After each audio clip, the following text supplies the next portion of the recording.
नमस्कार, मैं हूं दीपशिखा सिंह राजपूत और आप देख रहे हैं इंडिया न्यूज। हरियाणा विशेष में आपका स्वागत है। सोनीपत में संयुक्त किसान मोर्चा के पदाधिकारी की अहम बैठक हुई और इस बैठक में सभी 40 जत्थेबंदियों के प्रमुख शामिल हुए। बैठक के बाद से प्रेस कॉन्फ्रेंस हुई और किसान नेता युद्धवीर सिंह ने कहा कि सरकार ने कोई कमेटी नहीं बनाई है और कोई संपर्क नहीं किया है। रेलवे और दिल्ली के मुकदमे वापसी की कोई कार्रवाई नहीं हुई है। सरकार ने हरियाणा को छोड़कर कहीं भी मुकदमे वापस नहीं किए हैं। सरकार ने अब तक समझौते के अनुसार काम नहीं किया है और इसलिए संयुक्त किसान मोर्चा 31 जनवरी को पूरे देश में वादा खिलाफी दिवस के रूप में सरकार का विरोध करेगा और सभी शहरों में, कस्बों में, जिलों में, मुख्यालयों पर सरकार के पुतले जलाए जाएंगे। 1 फरवरी तक सरकार नहीं मानी तो मिशन यूपी और उत्तराखंड भी शुरू किया जाएगा। तो गौरतलब है यूपी में चुनाव होने वाले हैं, ऐसे में किसानों के इस कम बैक को यूपी के चुनावों से, उत्तराखंड के चुनावों से भी जोड़ा जा रहा है। आंदोलन की राह पर एक बार फिर से किसान आ गए हैं कि हमारे साथी कुछ राजनीति में, साथी संगठन कुछ राजनीति में गए हैं, उनके प्रति सरकार एसकेएम का क्या रुख है, तो साफ किया संयुक्त किसान मोर्चा राजनीतिक मोर्चा। हमने 13 महीने तक अपने मोर्चे में किसी भी प्लेटफॉर्म पे किसी राजनीतिक दल के नेता को नहीं आने दिया और ना ही हमारे नेताओं ने किसी राजनीतिक दल की मीटिंग में भागीदारी ली। ये जो निर्णय हमारे साथियों ने लिया गया है, ये जल्दबाजी का निर्णय है। संयुक्त मोर्चा उससे सहमत नहीं है और संयुक्त मोर्चे ने ये तय किया, जो संगठन चुनाव में गए हैं वो संयुक्त मोर्चे के हिस्सा नहीं रहेंगे। 4 महीने के बाद पुनः समीक्षा करेंगे हम और पुनः चर्चा करेंगे इस बात को लेके कि उन लोगों के साथ आगे का किस तरह का रिश्ता होगा। वो निर्णय 4 महीने के बाद होगा, लेकिन फिलहाल आज से और इस प्रक्रिया अगले निर्णय होने तक वो इस संयुक्त मोर्चे के हिस्सा नहीं। पहला तो ये है कि हम 1.25 महीना तक हमने राह देखी। 9 दिसंबर को इस सरकार ने हमें खत भेजा था, जो हमने आपके साथ शेयर किया था क्या क्या वो करेंगे, और उसके आधार पर 11 दिसंबर को हमने इस आंदोलन को स्थगित किया और यहाँ पूरे मोर्चे के लोग अपने अपने घर गए। आज 15 जनवरी तक सरकार ने जो कबूल किया उसमें से एक हरियाणा में थोड़ा सा केस वापसी के बारे में थोड़ी सी तरक्की हुई है, वो भी पूरी नहीं हुई, लेकिन बाकी किसी भी मामले में कोई भी तरक्की उन मामलों को जो 5-6 मामले हैं उसके ऊपर नहीं हुई। एमएसपी कमेटी नहीं बनाई, बिजली बिल के साथ हमारे से चर्चा होनी चाहिए थी, वो नहीं हुई। पूरे देश भर में केस वापसी का मामला है, दिल्ली के अंदर है, केंद्र सरकार ने कई केसेस डाले हैं, पूरे देश भर में रेल रोको के केसेस है, तो इनके बारे में कुछ भी केंद्र सरकार ने नहीं किया। किसान नेता राकेश टिकैत ने कहा है कि 31 जनवरी को पूरे देश में प्रोग्राम किया जाएगा ताकि सरकार तक उनकी बात पहुंच सके। अभी बातचीत करेंगे सरकारों से और 31 तारीख को भी प्रोग्राम पूरे देश भर में होंगे, तो उस पर भी करेंगे कि पूरे देश में प्रोग्राम हो और सरकार तक हमारी बात जाए। जो हमारे मुद्दे रह गए हैं वो कमेटी के मुद्दे हों, वो चाहे लखीमपुर खीरी की घटना का मामला हो और वो केसेस के मामले हो, जो मुद्दे तय हुए वे पूरे नहीं हुए, तो इन चीज़ों के लिए हम पूरे देश भर में जाएंगे। तो लखीमपुर परिवार के लोगों से मिलेंगे और जो अधिकारी थे उन अधिकारियों से सबसे मिलेंगे, सरकार से मिलेंगे। वहाँ पर 3-4 दिन का प्रोग्राम है। अभी देखेंगे, वहाँ जाकर पता चलेगा भाई वहाँ कहाँ होगा, क्या होगा, बात होगी, उससे निपटेंगे। वहाँ से लखनऊ भी जाएंगे, सरकारों से बातचीत करनी, अधिकारियों से बातचीत करनी, तो ये सारी चीजें रहेंगी। तो सरकार ने जो काम समझौता हुआ वो काम नहीं किया, सरकार को जगाने का काम तो करना पड़ेगा। 1 फरवरी से मिशन यूपी और मिशन उत्तराखंड, ये क्या मिशन है? ये मिशन है। इसके बाद में फिर लोग कह रहे हैं कि हमें बताओ, हम चल के बात करेंगे सरकारों से। अब यूपी में सरकार कहाँ मिलेगी तो ये जनता जाएगी। अब हम क्या कर सकते हैं भाई, जनता जा रही है। आंदोलन के कुछ साथी चुनाव लड़ रहे हैं, उस पर क्या कहेंगे? चुनाव 4 महीने बाद में अप्रैल में बताएंगे। अब तो जो चुनाव लड़ रहा तो भाई चुनाव लड़ना और वोट देना सबका अधिकार है, लेकिन संयुक्त मोर्चे का अभी भी जब तक हिस्सा नहीं रहेंगे, जब तक वो चुनाव नहीं है, उसके बाद में फिर कमेटी तय करेगी क्या करना है। सर, इससे पहले क्या जो लोग चुनाव लड़ रहे हैं या फिर जो संगठन चुनाव लड़ रहे हैं, उन्होंने आप लोगों के साथ बैठ के बातचीत नहीं की कि हम चुनाव लड़ना नहीं, चलो अभी इस मुद्दे पर कोई बात नहीं। संयुक्त मोर्चा चुनाव नहीं लड़ रहा है। हरियाणा के युवाओं को 30,000 रुपए तक की प्राइवेट नौकरियों में 75% का आरक्षण मिलना शुरू हो गया है। सरकार ने हरियाणा राज्य स्थानीय व्यक्ति रोजगार अधिनियम 2020 लागू करने के लिए अधिसूचना 2021 में ही जारी कर दी थी, जो कि आज से पूरे प्रदेश में प्रभावी हो चुकी है। निजी कंपनी, ट्रस्ट, सोसाइटी में प्रदेश के युवाओं को मिले रोजगार से जुड़े आंकड़े हरियाणा श्रम विभाग की वेबसाइट पर मौजूद रहेंगे। वेबसाइट पर जाकर कोई भी उन्हें देख सकता है।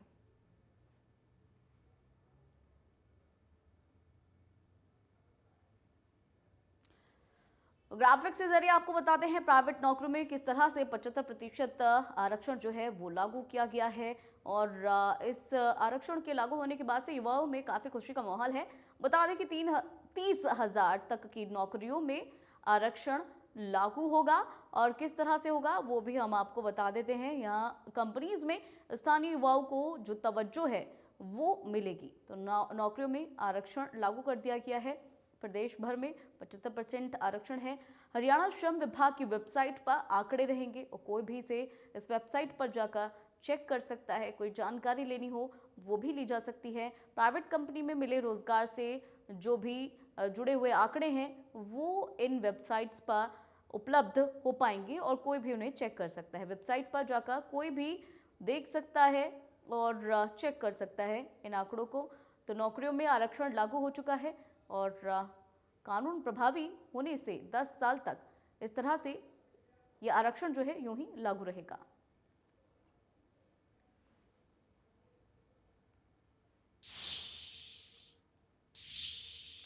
स्थानीय युवाओं को निजी क्षेत्र में नौकरियों में 75% आरक्षण की घोषणा से फरीदाबाद के युवाओं में काफी खुशी है। युवाओं का कहना है कि सरकार का ये फैसला हरियाणा के युवाओं के लिए बहुत ही कामयाब होगा और इससे युवाओं को फायदा भी होगा। वहीं कुछ ऐसे भी लोग हैं जिनका ये कहना है कि सरकार का फैसला कुछ ठीक नहीं है। सरकार ने जो फैसला लिया है वो सिर्फ हरियाणा के युवाओं के लिए है, लेकिन बाहर से आने वाले लोगों के लिए सरकार को जरूर सोचना चाहिए। सरकार ने ये फैसला लिया है, ये बिल्कुल गलत लिया है, क्योंकि ज़्यादातर देखोगे आप बाहर के बंदे मजदूर लोग आए हुए होते हैं काम को लेकर, तो वो काम के लिए कहाँ जाएंगे। 75% लोकल बंदों को अगर जॉब दे दी जाएगी तो वो बंदे कहाँ जाएंगे।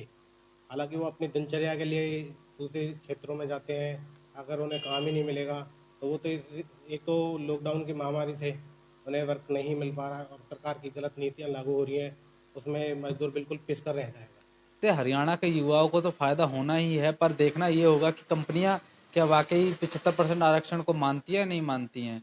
वाकई हरियाणा के युवा को इससे फ़ायदा होगा। 75% हरियाणा के युवा यहाँ नौकरी करेंगे। जो लोग बाहर जाते हैं, नौकरी करते हैं, दूसरे स्टेट में जाकर नौकरी करते हैं, कम से कम वो अपने घर पे तो रहेंगे। देखो, जो मैं जानता हूँ 75% आरक्षण दिया है सरकार ने, ये युवाओं के हित में काम आएगा।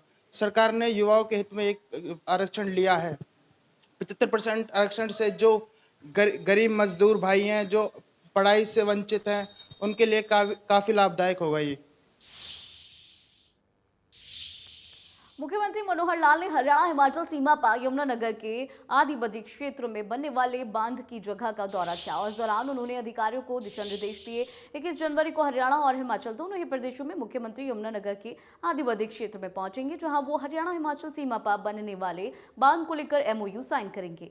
अंबाला सांसद और पूर्व केंद्रीय मंत्री रतन लाल कटारिया ने कहा कि सरस्वती को धरातल पर लाने का सपना साकार होने जा रहा है, जिसका श्रेय पूरी तरह से मुख्यमंत्री मनोहर लाल को जाता है, जिन्होंने इस काम के लिए बड़ा कदम उठाया है।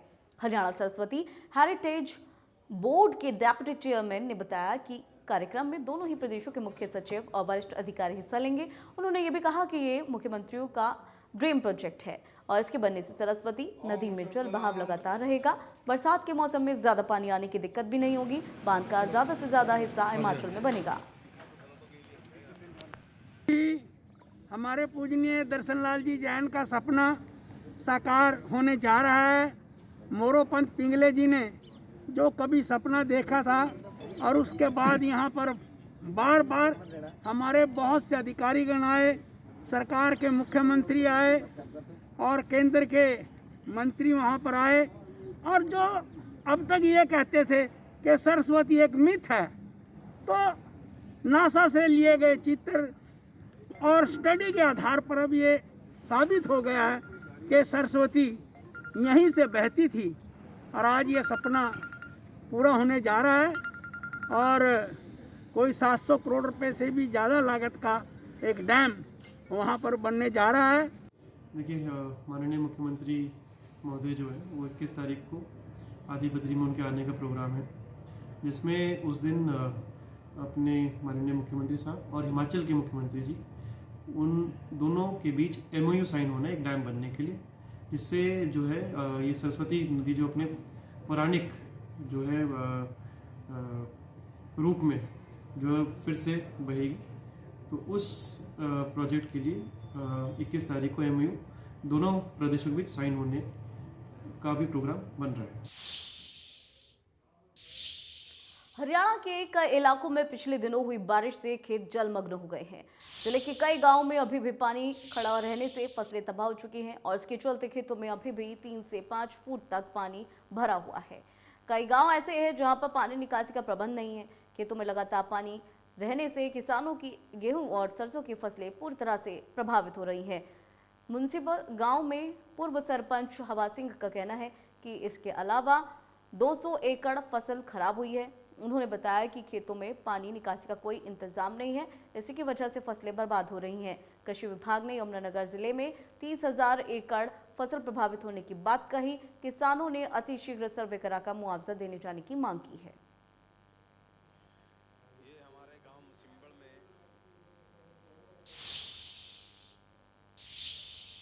वहीं उचाना में यूरिया की किल्लत से किसानों को भारी परेशानी झेलनी पड़ रही है। अलग अलग जगह पर बने बिक्री केंद्रों के आगे किसानों की लंबी कतारें देखने को मिल रही हैं। किसानों ने बिक्री केंद्र मालिकों पर आरोप लगाते हुए कहा है कि पहले DAP तो अब यूरिया लेने में काफी दिक्कत हो रही है। किसी को तो यूरिया के 10 कट्टे दिए जा रहे हैं और किसी को 10 से ज्यादा और किसी को 5 कट्टे बांटे जा रहे हैं। वहीं खंड कृषि अधिकारी का यह कहना है कि बिक्री केंद्र पर टीम ने निरीक्षण किया है, खाद समस्याओं का समाधान करने की कोशिश की गई है। उचाना में 11,500 यूरिया खाद के बैग आए हैं। किसी भी किसान को कोई भी परेशानी ना आए, इसके लिए भी निगरानी की जा रही है।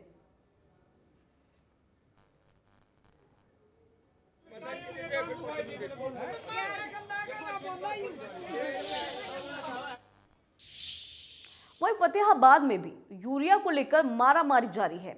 आज मंडी की कई फर्म्स के बाहर यूरिया के लिए लाइंस की लंबी कतार देखने को मिली।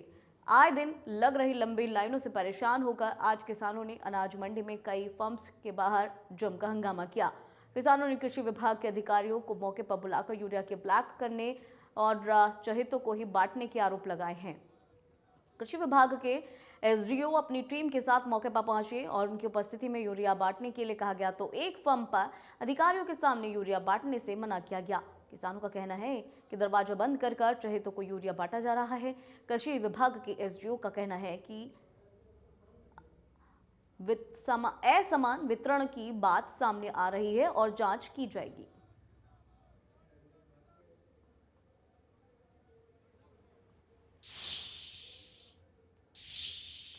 साइबर सिटी गुरुग्राम में आए दिन निजी स्कूल्स की मनमानी सामने आती रहती है।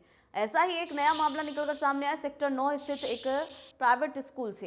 दरअसल सेक्टर 9 में सिद्धेश्वर स्कूल में पढ़ने वाले बच्चों को ऑनलाइन क्लास से सिर्फ इसलिए निकाल दिया गया क्योंकि उनके अभिभावकों ने स्कूल की एनुअल फीस नहीं भरी थी। हैरानी की बात तो ये है कि एनुअल फीस के लिए पहले बच्चों के अभिभावकों को इस बारे में जानकारी भी नहीं दी थी कि अगर फीस नहीं जमा हुई तो उन्हें ऑनलाइन क्लास से सीधा बाहर का रास्ता दिखा दिया जाएगा। जिन अभिभावकों के बच्चों को ऑनलाइन क्लास से बाहर निकाला गया है वो सभी अभिभावक स्कूल के इस हरकत से नाखुश है और इसी वजह से सभी अभिभावक आज स्कूल के बाहर इकट्ठा होकर प्रदर्शन करने लगे।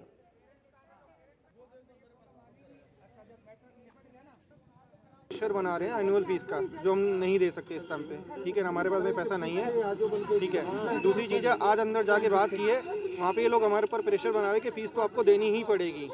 इनके सुपरिटेंडेंट है एक जो सुरेंद्र जी हैं, वो बिल्कुल गांव की भाषा में बात कर रहे हैं कि अगर आपको पता था अप्रैल में कि फीस देनी ही पड़ेगी तो आपने अपने बच्चों का टीसी क्यों नहीं ले लिया। ठीक है जी, कंप्यूटर फीस है, ट्यूशन फीस है, सब चीज़ लगा रखी है, हम इनका स्कूल यूज़ नहीं कर रहे, फिर भी हम लोगों से पूरा फीस लिया जा रहा है। मैनेजमेंट से नहीं मिलवाया गया है। अंदर एक सर मिले हैं, बहुत ही रूडली जवाब दे रहे थे कि आपने अपने बच्चों की अप्रैल में ही टीसी कटवा लेनी थी अगर आपने एनुअल फीस नहीं पे कर सकते थे। तो हमने उनसे कहा कि आपको बोलना चाहिए था कि अगर आप एनुअल फीस नहीं देंगे तो आपको बच्चों की टीसी कटवा लेनी है। वो कहते हैं कि आपको हमें बताना था कि हम एनुअल फीस नहीं देंगे। ठीक है, बहुत ही रूम से बाहर कर दिया बच्चों को। हाँ जी, ऑनलाइन क्लासेस से बाहर निकाल देते हैं, एक बार नहीं कई बार निकाल चुके हैं। बीच में बच्चों के एग्जाम ले लेते हैं, एग्जाम का रिजल्ट नहीं देते हैं, बच्चे घर पे परेशान हैं कि रिजल्ट क्यों नहीं दे रहा। हम एग्जाम में इतनी मेहनत करते हैं, हमें रिजल्ट नहीं दिया जा रहा है। सर वो कोई जवाब नहीं दे रहे। उनका कहना ये अपने बच्चों के टीसी कटवा लो, आप लोगों के पास पैसे नहीं है, आपको अप्रैल में टीसी कटवा लेनी चाहिए थे। ये कहते हैं कि किस्तों पे फीस दो, और जब चेक जमा करने जाते हैं तो ये बातें सुनाते हैं। एक महीने का चेक पूरी फीस देनी चाहिए, और आज हर बात के लिए मना कर रहे हैं ये। करनाल में गरीब परिवारों के छात्रों को 134A के तहत एडमिशन का आज आखिरी दिन था।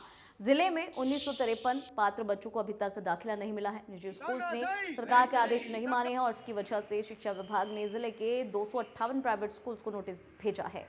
अब एडमिशन नहीं देने वाले स्कूल्स की मान्यता रद्द करने की कार्रवाई शुरू होगी। जिले में 283 स्कूल्स में पहले ड्रॉ के तहत 2765 बच्चों को एडमिशन दिया जाना था, लेकिन अभी तक 736 बच्चे ही एडमिशन ले पाए हैं। 76 बच्चों के आवेदन किसी न किसी कमी की वजह से रिजेक्ट किए गए हैं और अभी भी जिले के अंदर 1953 बच्चों को एडमिशन दिया जाना बाकी है। करनाल जिले के 2765 छात्रों को 134A के तहत निजी स्कूलों में दाखिले मिलने थे, लेकिन सरकार की बार बार हिदायतों और निर्देशों के बावजूद निजी स्कूल इन निर्देशों का पालन नहीं कर रहे। अभी भी बड़ी संख्या है जैसे छात्रों की जिनको दाखिला नहीं मिला है। ऐसे में शिक्षा विभाग क्या एक्शन ले रहा है ऐसे स्कूलों के बारे में जानेंगे। हमारे साथ जिला शिक्षा अधिकारी मौजूद हैं। जी सर, हमने जो लिस्ट जारी की थी विभाग ने 283 विद्यालयों की थी जिनमें एडमिशन बच्चों के किए थे 2765 बच्चों के। उसमें से 258 स्कूल ऐसे थे जिन्होंने बच्चों का एडमिशन, एक आध स्कूल ऐसा था जिन्होंने किया ही नहीं था, बाकी ने बहुत कम एडमिशन किए थे। तो 258 स्कूलों को हम लोगों ने नोटिस इशू किया है कि विद इन 3 डेज वो अपना पक्ष रखें कि वो एडमिशन क्यों नहीं दिया है उन्होंने, और जो भी एडमिशन की प्रक्रिया है उसको इमीडिएटली पूरा करने की थी। 15 तारीख इसकी लास्ट डेट है और कल हम इसको एक दोबारा रिमाइंडर उन विद्यालयों को डालेंगे उस नोटिस के लिए कि जिन लोगों का जवाब नहीं आया। कुछ विद्यालयों का रिप्लाई आया भी है, तो मेरा ये मानना है कि जो विद्यालय इसमें एडमिशन अभी तक नहीं कर पाए हैं वो बहुत जल्दी ही इस एडमिशन की प्रक्रिया को पूरा करके सरकार का साथ देंगे। तो अभी कितने बच्चे हैं जिनको एडमिशन नहीं हुआ? अभी 1900 के करीब बच्चे हैं जिनका अभी तक एडमिशन नहीं हुआ है, तो वो प्रक्रिया जारी है। मुझे ऐसा लगता है कि विद्यालय बहुत जल्दी आने वाले समय में इसको दाखिला कर देंगे। तो नोटिस के बावजूद भी यदि कोई विद्यालय ऐसा नहीं मानते तो उसके खिलाफ क्या एक्शन लिया जाए? उसके खिलाफ निदेशालय को लिख दिया जाएगा, क्योंकि ये उनकी गाइडलाइंस में है। जो उनकी रिकॉग्निशन, जिस बेसिस पर उनकी रिकॉग्निशन मिली है, मान्यता मिली है, तो उसका आधार है कि सरकारी नियमों की पालना करी जानी आवश्यक है। तो जो उल्लंघन करेंगे क्या मान्यता रद्द हो सकती है? बिल्कुल हो सकती है, नियमों के तहत। तो बिल्कुल देखिए, सरकार जो है सख्त है कि 134A के तहत जो गरीब परिवारों के छात्र हैं उनको दाखिले दिए जाएं और जो स्कूल या इन नियमों का पालन नहीं करेंगे उनकी मान्यता रद्द हो सकती है। ऐसे में सरकार ने सख्त हिदायतें जारी कर दी हैं। सभी जो स्कूल हैं उनको नोटिस जारी किए हैं कि वो तत्काल प्रभाव से ऐसे छात्रों को दाखिले दें। करनाल से महेंद्र सिंह, इंडिया न्यूज हरियाणा। चलिए फिलहाल इस कार्यक्रम में इतना ही, रुकेंगे छोटे से ब्रेक के लिए।